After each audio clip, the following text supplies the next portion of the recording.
Kadang saya bertanya, apakah di kota yang megah ini seluruh warganya sejahtera? Apakah pembangunan yang dilakukan sudah membuka akses secara merata bagi setiap orang? Apa sudah tidak ada lagi warga yang kesulitan dan bisa hidup layak di lingkungan yang memenuhi standar kesehatan? Tapi nyatanya, Marunda, sebuah kelurahan di utara Jakarta yang sejak beberapa waktu lalu mengalami berbagai persoalan yang berdampak langsung terhadap lingkungan dan juga kelangsungan hidup warganya, seperti halnya lautan sampah di pesisir yang merugikan nelayan, krisis air bersih yang baru-baru ini terjadi, hingga polusi debu batu bara yang mengancam kesehatan. Dan saat ini saya sudah berada di Rusunawa Marunda, Cilincing, Jakarta Utara. Saya akan didampingi oleh kawan dari Walhi Jakarta yang akan berbincang secara langsung dengan warga untuk mengetahui persoalan yang sebenarnya dan juga melihat secara langsung beberapa lokasi yang merupakan titik dari persoalan ini.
Mas Roni, ini kan dari Walhi Jakarta yang terus mengawal terkait dengan pencemaran dari debu batu bara ini sebetulnya. Ini sejak kapan Walhi mengawal kasus ini? Kalau memang sebelumnya saya cerita sedikit ya, karena memang yang mengawal polusi udara ini bukan hanya Walhi Jakarta aja, cuman ada beberapa organisasi juga yang lainnya seperti LBH Jakarta, Trenase, dan lain sebagainya yang memang terlibat dalam satu forum masyarakat Rusunawa Marunda ini ya. Gitu. Yang memang terlibat koalisi ini dari bulan September 2019 ke belakang kayak gitu, dan memang baru-baru ini mulai lagi gitu cemarannya, dan sampai sekarang juga masih ada. Mungkin nanti kita ngobrol langsung aja nih. Ada teman kita juga gitu, Mas Cepi namanya. Perwakilan dari warga ya. Kita akan tahu seperti apa kenyataannya. Apakah memang sampai sekarang ini pencemaran dari debu batu bara masih berlangsung ya? Kita akan temui ke atas berarti, Mas? Di atas. Oke, siap.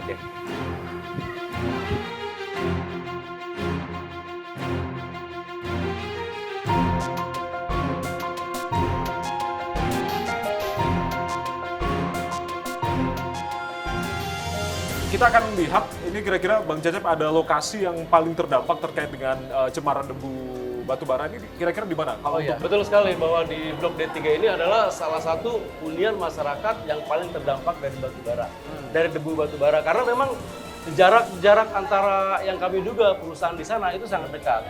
Ya mungkin kalau kira-kira 800 meter. 800 meter jaraknya?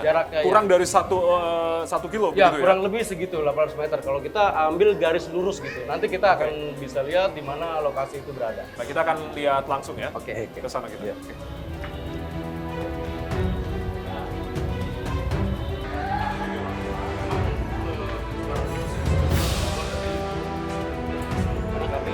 Saya pribadi pun juga merasakan kayak semacam berbeda begitu ya, bau. Karena ya itu dia, artinya ada hak-hak masyarakat, ya kan, hak atas lingkungan hidup yang sehat itu terenggut di sini itu. Kondisi seperti itu. Dan itu dari tahun 2019 sampai dengan saat ini belum ada solusi yang clear, solusi yang pasti dari pemerintah DKI Jakarta begitu ya. Ya memang ada beberapa kali melakukan upaya-upaya ya gitu, tapi ditumbuh lagi. Upayanya apa saja berarti dari Walhi yang misalnya dari teman-teman koalisi itu minta evaluasi izin. Yang pada akhirnya keluar 32 rekomendasi salah satu dari perusahaan ya, salah satu dari perusahaan yang akhirnya di stop izinnya, dan ternyata itu timbul lagi polusinya. Hmm. Artinya kami melihat ini bukan salah dari perusahaan, tetapi memang ini sangat besar gitu dampak. Ketika satu perusahaan sudah di stop, tapi dampak dari debu itu masih ada. Artinya Berarti ini tanda kan tanya besar. kawasan. Iya. Kawasan. ya? Kawasan. Nah, Oke. artinya pemerintah harusnya melakukan evaluasi. Hmm. Makanya kan pada saat ada salah satu perusahaan yang dicabut izin usahanya, kalau nggak salah di bulan Juni, memang pencemaran itu sempat berhenti ya. Tetapi apakah itu karena faktor angin Betul. atau apa kita tidak tahu. Nah di tanggal 4 September, tanggal 3-4 September sampai saat ini ada lagi Ada lagi. pencemaran itu.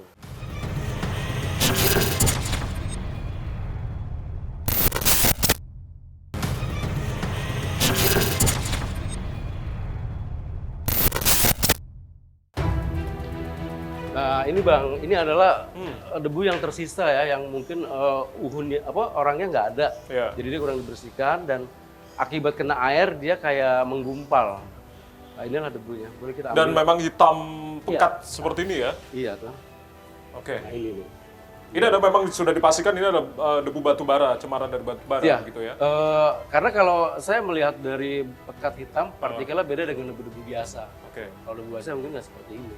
Artinya Bang Cecep, temuan dari warga begitu seperti apa? Apakah memang ada yang mengeluhkan ISPA atau mengeluhkan penyakit-penyakit seperti gatal-gatal atau seperti apa sebetulnya masyarakat saat ini kondisinya? Iya, saat ini masyarakat mengalami dampak kesehatan banyak sekali seperti gatal-gatal tadi, ISPA, dan bahkan saya sendiri ini adalah Ini salah salah satu satu, ya? salah satu yang saya alami dan anak saya pun terkena. Ya kurang lebih sekitar 85% masyarakat ini mengalami gatal. Kalau untuk blok D3 sendiri ini ada total berapa? Hasil dari pemeriksaan atau yang mengeluhkan begitu?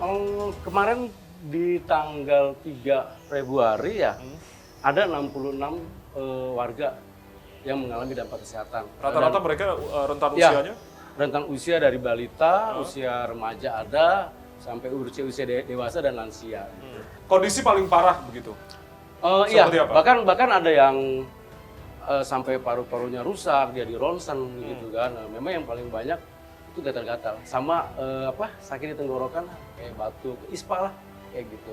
Cuman yang paling terparah tuh ada 2 warga sebetulnya ya, yang dia sampai dalam satu keluarga itu ada anak dan ibu dan anaknya 2 itu mengalami sudah ke legisia lah seperti itu.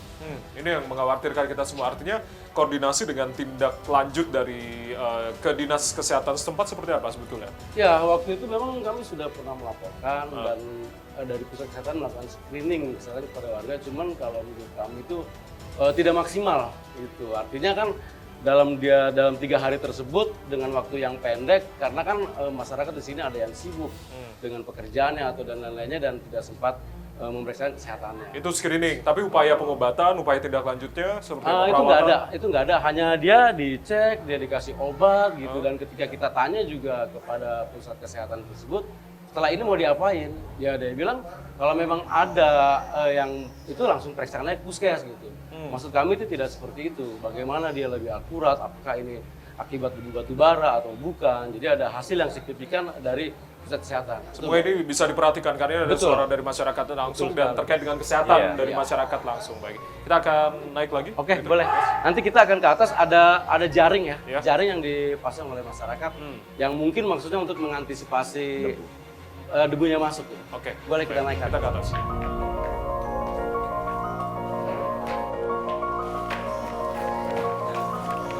Oh ini ya. Libur.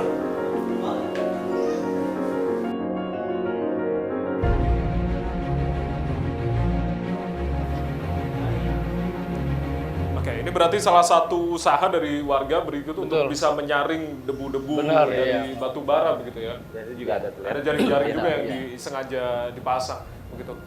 Saat ini dari Dinas Lingkungan Hidup Jakarta, Dinas Lingkungan Hidup sedang mengupayakan melakukan analisis yang tadi saya bilang bahwasannya ketika ada dampak kenapa baru? Kenapa ketika sebelum ada dampak jalan, Ya. jalankan gitu aturan-aturannya, jalankan evaluasinya, pengawasannya dijalankan. Ketika sebelum terdampak seperti ini pun akan terjaga kan. Tapi ketika sudah terdampak baru turun bagaimana? Kan gitu. Artinya seperti itu. Nah, tetapi memang hasil dari pertemuan saat itu ya, basically kita ya, Audiensi. bahwasannya memang telah dilakukan analisis dulu gitu. Bayangkan Mas, Analisisnya ini artinya analisis ini diambil polusi, iya ini dari udaranya, Ah. diambil debunya. ada alat begitu yang sengaja memang dipasang Ada dipasang, untuk mengukur. baru ya, baru. Februari. Baru. Dan itu karena kami dorong. Hmm. Gitu. Itu dipasang bulan apa? Februari ya kalau nggak Baru salah. Februari. Tanggal 5 atau tanggal berapa? Baru Februari kemarin ini 2023. dipasang 2023 ini Nah, gitu. Dan saya tanyakan bagaimana hasilnya? Ya kami 3 bulan dulu. Untuk 3 mengevaluasi bulan, enggak, 3 bulan diinvestigasi, diambil sampelnya dan sebagainya. Dan kemudian 3 bulan lagi baru keluar hasil analisis berarti sekitar 6 6 bulan butuh waktu yang sangat panjang. Iya. Sedangkan Dan ini itu masyarakat itu pun masih di tahap pengawasan. Oh, oke. Artinya apa? Ini ada hasilnya. Hmm. Lah tapi kan masih berjalan Mas debunya. Ya, ya. Seperti itu. Makanya kan kenapa pemerintah saya lihat terlalu lambat? Kan apakah dia tidak melihat di situ ada sekolahan, di situ adalah banyak anak-anak kami yang bersekolah di SMPN 290, di SDN 05, bahkan ada TK, dan di sisi sana pun ada 02. Kalau kita lihat kan itulah sekolahan. Ya. Bahwa itu adalah aset negara kan, sebuah generasi bangsa yang kedepannya mempunyai harapan. Ketika anak-anak kami tercemar dan terpapar oleh debu, maka harapan itu akan selesai. Apakah negara tidak melihat itu? Nah inilah yang kami tidak bosan-bosan mendesak kepada Sudin LH, khususnya pemerintah untuk segera secepatnya menyelesaikan ini semua supaya tidak ada lagi korban-korban berjatuhan dan pencemaran di lingkungan kami.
Sudah terancam masalah kesehatan karena polusi debu batu bara, kini warga Marunda juga dihadapkan oleh dua kesulitan, yakni dengan krisis air bersih dan juga tumpukan sampah di pesisir pantai Jakarta Utara terkait dengan hal ini.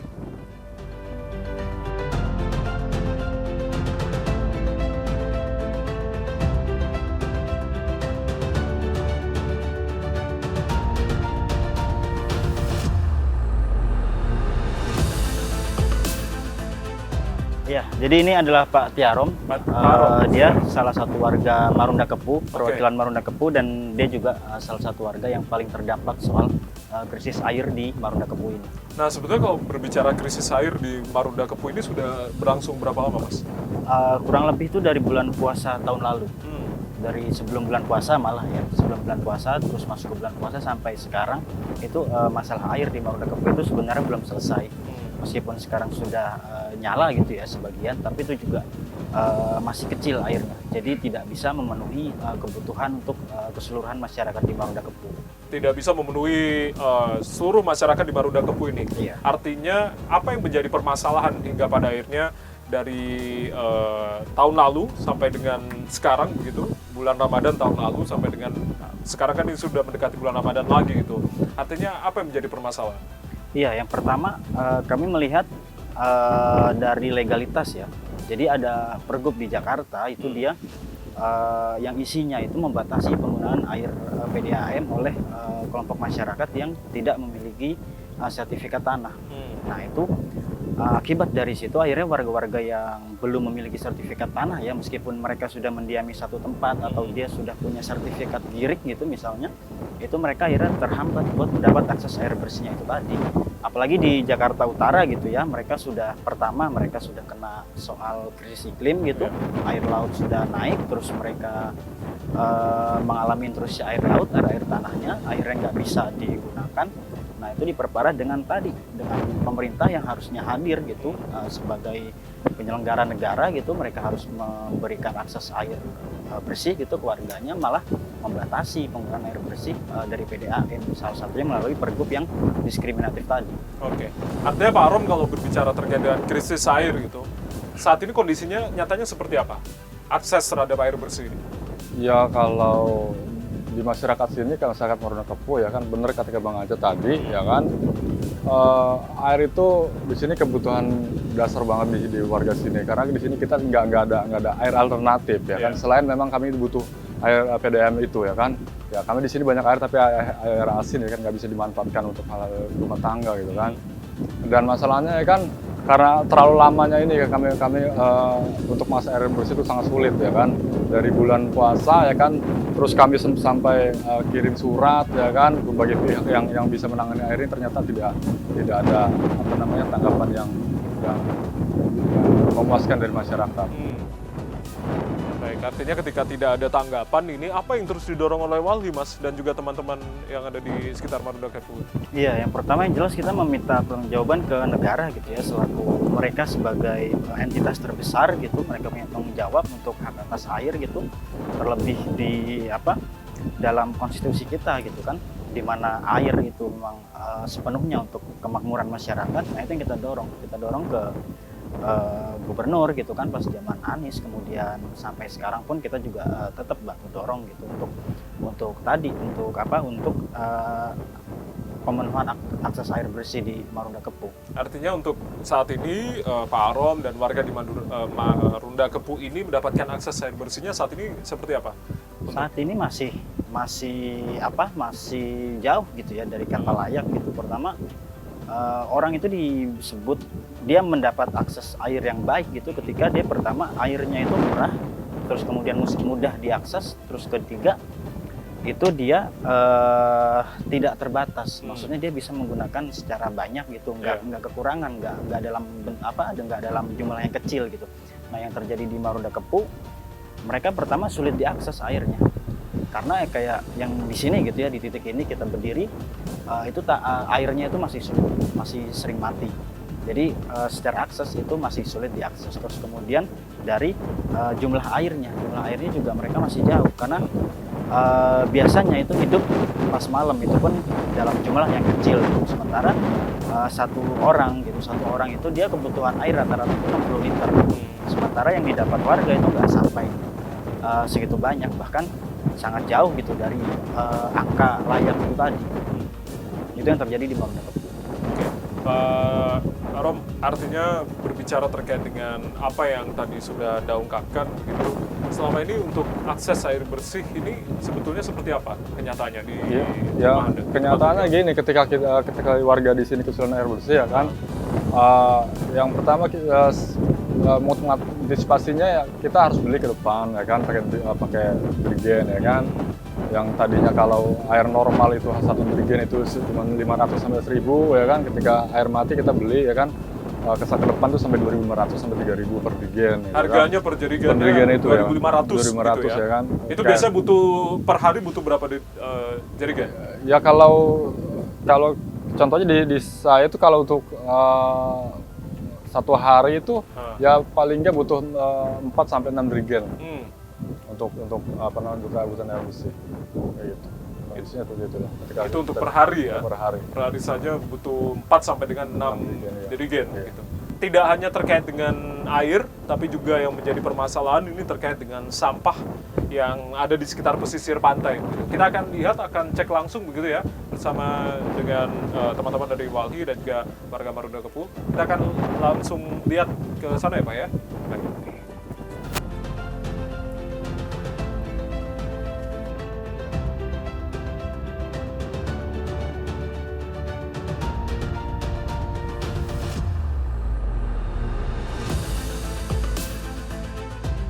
Ya, saat ini saya sedang berada di atas tumpukan sampah di pesisir Marunda Kepuh di Jakarta Utara kali ini. Dan ini adalah tumpukan sampah yang bisa kami injak begitu, karena saking banyaknya tumpukan sampah sehingga pada akhirnya sudah seperti menjadi bagian dari daratan yang bisa kami injak saat ini. Masih bersama dengan Mas Anca dan juga Pak Arom, saya akan tanyakan dulu ke Pak Arom. Pak Arom, artinya ini sampah ini sudah menumpuk sejak tahun berapa sebetulnya? Kalau ini sih menumpuk sampah ini sejak ada banjir kanal timur ya kan. Yang sampah ini sebenarnya sampah endapan ya kan, yang sampah dari atas sana ya kan keluar ke laut dan mengendap ya kan. Ketika musim barat itu ya kan sampah itu menumpuk ya, ketika musim timur itu terurai, seperti itu siklusnya. Jadi semakin lama menumpuk ya kan, akhirnya ya seperti ini gitu kan. Jadi yang tadinya ini kedalaman di muara BKT ini sekitar 8 meter, sekarang jadi dangkal seperti itu. Iya, artinya Pak, ini tidak ada upaya untuk pengerukan gitu atau seperti apa sebetulnya? Ya kalau ada upaya sih ada upaya pengerukan ya kan. Terus karena memang sampahnya yang banyak dan juga endapan yang dari laut juga kembali lagi ke darat ya, jadi seperti inilah. Itu pengerukannya dilakukannya kalau bisa intensitasnya berapa kali biasanya? Kalau pengerukannya sih ini baru pertama awal waktu banjir kali dibuka itu ada pengerukan di sini, kedalamannya sampai 8 meter ya kan. Tapi sampai sekarang belum ada pengerukan sama sekali. Oke. Pak Arom, ini kan artinya sampah ini kan sudah menjadi hampir menyatu dengan bagian daratan begitu. Apakah ini juga merugikan bagi warga di sekitar pesisir pantai ini yang notabene adalah mayoritas sebagai seorang nelayan? Ya sangat merugikan. Kenapa ya kan? Satu, kami untuk mengakses ke laut itu kan juga menghambat ya kan. Yang kedua, ketika kami keluar dari tempat penempatan perahu ya kan, kadang sampah itu nyangkut di propeller, di bolang-baling ya kan, macam-macam sampah itu kan kadang kesulitan kami gitu kan, yang tadinya kipas mesin kami ya itu bisa patah gitu kan, itu kerugiannya. Kedua, yang tadinya kita nggak pakai dermaga gini ya kan, sampai langsung sekarang kita harus pakai dermaga semakin jauh. Harus ya pakai kan? dermaga untuk jauh, kan? akses ke perahu kapal begitu ya. Nah itu kan sangat merugikan lah, sangat mengganggu saya rasa itu kalau urusan sampah gini. Dan tidak ada solusi sama sekali. Oke, Mas, dari Walhi sendiri sebetulnya ini kan kita pantau nih banyak juga teman-teman dari pasukan orangnya yang membersihkan begitu. Artinya bagaimana Walhi melihat upaya yang sudah dilakukan oleh pihak pemerintah daerah dalam melakukan pengerukan yang mungkin secara rutin akan dilakukan begitu, atau seperti apa sebetulnya Walhi melihat? Iya, sebenarnya kami melihat di beberapa lokasi ya, berdasarkan laporan warga juga gerak di pasukan oranye gitu misalnya itu sudah cukup baik gitu ya, sudah cukup di beberapa lokasi sudah cukup responsif gitu. Misalnya di Pulau Pari gitu, ketika kita buat laporan akan ada sampah kiriman gitu, mereka langsung menghalau gitu. Terus tapi yang perlu dicatat yang tadi, kita tidak bisa terus-terusan berperang tuh di sini. Pasukan oranye itu tidak bisa terus-terusan mereka ngurusin sampah yang udah kayak gini. Yang ada di hilirnya saat ini. Iya, gitu yang ya? ada di hilir. Jadi kalau misalnya di hulu, di produsen yang menggunakan kemasan plastik itu tidak dibatasi, ya kerjaannya itu akan terus-terusan kayak gini. Nah, kalau misalnya yang di hulunya sudah dibatasi gitu kan, mungkin itu akan bisa meredakan gitu, akan bisa meminimalisir pekerjaan si pasukan oranye yang teknis banget di lapangan. Kebijakan yang tegas itu yang diharapkan tentunya. Iya, ya? betul. Baik, apa yang menjadi harapan Pak Arom dari warga sekitar melihat kondisi yang saat ini seperti halnya lautan sampah yang ada di pesisir pantai yang tentunya ini merugikan warga di sekitar juga? Ya paling enggak harapan kita sih supaya di tempat kami, karena sebelumnya memang kami bertempat tinggal di sini sebelum ada banjir kanal timur ya kan, kami sudah menambatkan perahu di sini gitu kan. Artinya ya kan pemerintah lebih memperhatikan sampah-sampah ini ya kan, supaya dikeruk segera ya kan, supaya kita kalau keluar dari rumah ya kan mau ke laut itu tidak terganggu dengan sampah ya kan. Dan juga kita juga nggak perlu ada perawatan dermaga tradisional seperti ini. Saya rasa itu sih ya harapannya. Baik.